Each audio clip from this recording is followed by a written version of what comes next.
Do you have any guidance around taking notes from books and lectures? Yeah, no problem. Don't be taking notes during the lecture, exactly.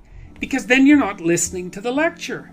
It's like, listen to the lecture and then take notes afterwards. Now, that doesn't work for every discipline, but it certainly works for disciplines like students in my lectures. I always tell them, don't take notes during the lecture. Listen to the damn lecture. You can take notes afterwards because what that does is force you to practice remembering. And then with regards to books, it's like read, don't highlight, don't underline. Like that, I think that that's just rubbish. I think it's pseudo work.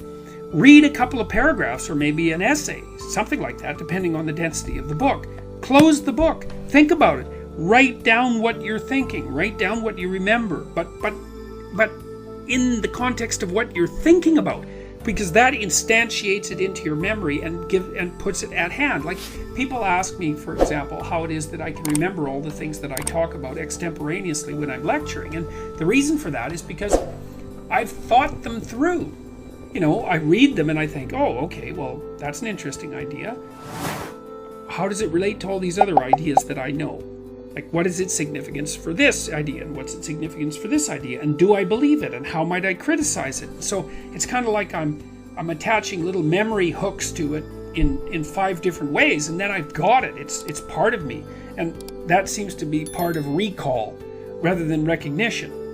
And recall is the spontaneous act of remembering something complex. And when you recall something, you're actually practicing remembering it. And that's what you need to do if you want that to be part of you.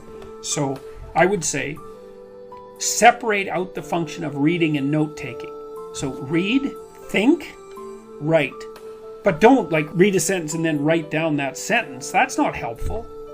You could read the sentence, close the book, and then reformulate the sentence so that now it's your sentence, man. Then you'll remember it. Then you'll understand it. That works really well.